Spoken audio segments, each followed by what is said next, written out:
Praise the lord. ప్రభువైన యేసుక్రీస్తు నామములో ఈ ఉదయకాలమందు మీ అందరికీ కూడా శుభములు తెలియజేస్తూ ఉన్నాను. యోనాతానును బట్టి. రాజైన సౌలుకు కుమారుడు యోనాతాను. యోనాతాను రాజకుమారుడు. దావీదు సామాన్యమైన సైనికుడు. కానీ వారిద్దరికీ వల్లమారిన ప్రేమ, ఆ స్నేహం కుదిరింది వాళ్ళిద్దరికీ.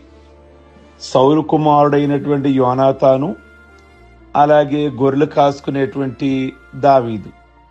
ఎందుకు వాళ్ళిద్దరికి స్నేహం కలిసింది అంటే, దావీదు వెళ్ళి గొల్యాతును జయించాడు. జయించినప్పుడు యోనాతానికి దావీదుతో స్నేహం చెయ్యాలనిపించింది. ఆ ప్రేమ ముదిరింది. ఒకరిని ఒకరు చూచుకోకుండా ఉండలేని పరిస్థితి. మొదటి సమూయేలు గ్రంథము 18వ అధ్యాయము 1వ వచనము నుండి 4వ వచనం వరకు గనక చూస్తే, యోనాతాను దావీదుకు 4 బహుమానాలు ఇచ్చాడు. వారిద్దరూ ప్రాణ స్నేహితులుగా ఉన్నప్పుడు వారు ఒకరితోనొకరు ప్రమాణం చేసుకున్నారు. నేను బ్రతుకుతే నీ పిల్లల విషయమై పూచీ తీసుకుంటాను అని ఇరువురు ప్రమాణం చేసుకున్నారు. గిల్బోవా పర్వతంపై జరిగిన యుద్ధంలో సౌలు గాని, సౌలు కుమారులు గాని, అంటే యోనాతాను కూడా చనిపోవటం జరిగింది. దావీదు కొత్తగా రాజయ్యాడు. రాజ్యానికి రాగానే యోనాతానును బట్టి, నేను ఉదయం మాట్లాడుకున్నాం కదా, దావీదును బట్టి దేవుడు ప్రజలకు మేలు చేశాడు. పౌలును బట్టి గలతీ సంఘానికి మేలు జరిగింది. అలాగే దావీదు రాజు అవగానే మేలు చెయ్యాలి అనుకున్నాడు. ఎవరిని బట్టి? యోనాతానును బట్టి. ఎవరికి మేలు చెయ్యాలనుకున్నాడు? యోనాతాను పిల్లలకి మేలు చెయ్యాలి అనుకున్నాడు. అందుకే రాజ్యంలోకి రాగానే అడిగాడు కదా, నేను ఉపకారం చూపడానికి సౌలు వంశంలో ఎవరైనా ఉన్నారా అని దావీదు విచారించాడు. ఎవరూ లేరని తలస్తుండగా, సౌలు పనివాడు సీబా అనేవాడు యోనాతాను కుమారుడు మెఫీబోషెతు అనే కొంటివాళ్లవాడు, కొంటి కాళ్లవాడు లోదేబార్ అనే ఊళ్ళో ఉన్నాడని దావీదుతో చెప్పాడు. దావీదు మెఫీబోషెతుని పిలిచి అతనిని అతని తండ్రి అయిన యోనాతానుని బట్టి ఆదరించాడు. దావీదింటిలో మెఫీబోషెతు గృహ నిర్వాహకుడయ్యాడు. రాజు దావీదుతో రోజు కలిసి భోజనం చేశాడు. యోనాతానుకు దావీదు స్నేహాన్ని బట్టి ఇంత యోగ్యత వచ్చిందో గమనించండి. అలాగే మనకు యేసుతో స్నేహం ఉంటే యేసయ్యను బట్టి నీకు పరలోకం దొరుకుతుంది.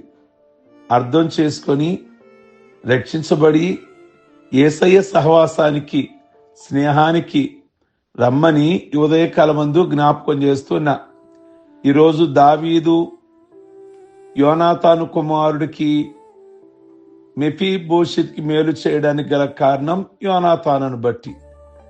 ప్రియమైన దేవుని బిడ్డలారా, నా స్నేహితుడు గనక అతని బిడ్డలకు నేను మేలు చేయాలి అని.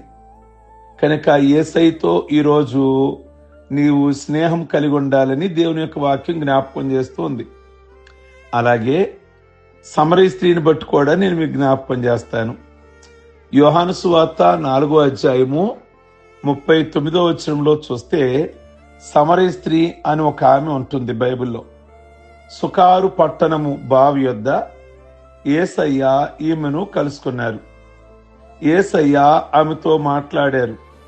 దావీదు చెప్పినట్లు నీ ముఖకాంతిలో నా రహస్య పాపములు కనబడుచున్నవి అన్నట్లు సమరయ స్త్రీకి తన గుండెల్లో దాగి ఉన్న పాపములన్నీ కనబడుతున్నాయి. యేసయ్యతో మాట్లాడుతుంటే, అవును, యేసయ్య మాటలు చదువుతున్నా, యేసయ్య మాటలు వింటున్నా నిజంగా మన పాపాలు మన జ్ఞాపకం వస్తాయి. ఆమె తన దేహమును శరీరాశలకు, కామమునకు అప్పగించుకున్న వ్యక్తి. యేసయ్య మాటలు విన్నప్పుడు ఆమె క్రితంలో ఆమెకు 5 భర్తలున్నారు. తన శరీరమును వారికి అప్పగించింది. ఇప్పుడున్నవాడు కూడా తన వాడు కాదు. తన శరీరము దేవుని ఆలయమని తలంచక పాపానికి అప్పగించుకుంది సమరయ స్త్రీ. పరిశుద్ధత తన శరీరమునకు తెలియదు. అట్టి స్త్రీ యేసయ్యను కలిసి ఆత్మీయ ఆరాధన ఏంటో తెలుసుకున్నది. తన పాపాన్ని ఒప్పుకున్నది. కొండ విడిచిపెట్టింది. రక్షణ తీసుకుంది.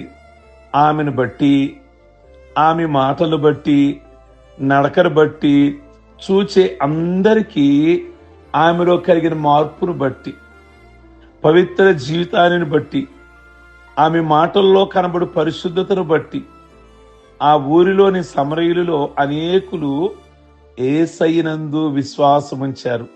హల్లెలూయా. ఆమె నడవడికలో కనబడిన మార్పును బట్టి ఎందరో మారారు, క్రీస్తు వైపుకు మళ్ళుకున్నారు. మరి మన సంగతి ఏమిటి? చర్చికి రాకముందు ఎలాగున్నావో వచ్చాక కూడా అలాగే ఉంటే ఏమి లాభము? రక్షించబడి పవిత్రంగా జీవిస్తే నిన్ను బట్టి అనేకులు రక్షించబడతారు కదా. నిజంగా ఇంత ఘోర పాపములున్న సమరయ స్త్రీ నడక మారింది, మాటలు మారాయి, జీవితం మారింది, తలంపులు మారాయి, నిజంగా పరిశుద్ధురాలుగా అయింది. ఇలాంటి ఆవిడే మారితే నిజంగా మరి మనమేంటి అనుకున్నారు ఊరి వాళ్ళు. యేసయ్య వైపు ఆవిడను బట్టి మారారు.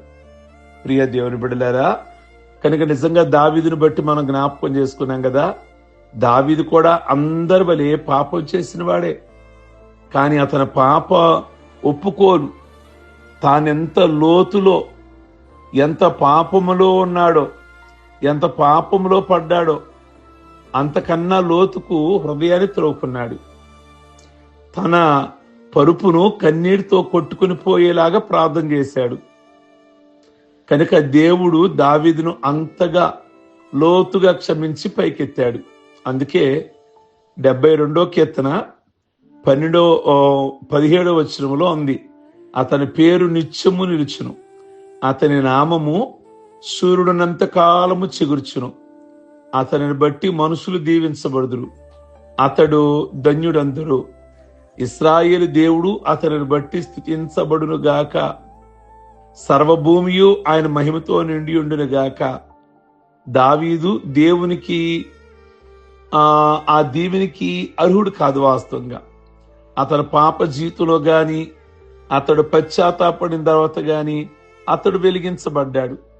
ఇక అతని మాదిరి జీవితాన్ని బట్టి దేవుడు సంతోషించాడు. మానవులకు ఆశీర్వాదం దొరికింది కదా. ఈ విధంగానే రక్షించబడే ప్రతి వ్యక్తి ద్వారా అనేకులు దీవించబడతారు. ఆ రకమైన వ్యక్తిగా నువ్వు మారాలని దేవుడు కోరుకుంటూ ఉన్నాడు. నిజంగా మనుషులున్నంత కాలము, సూర్యుడున్నంత కాలము అతని పేరు నిత్యము నిలిచేదిగా. ఎవరి పేరు? దావీదు పేరు.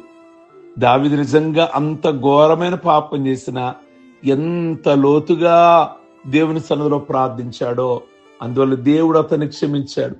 ఈరోజు దావీదును బట్టే అనేకులు దీవించబడేలాగా, అనేకులకు మేలు కలిగేలాగా దావీదు గురించి ప్రభు మాట్లాడుతున్నారు.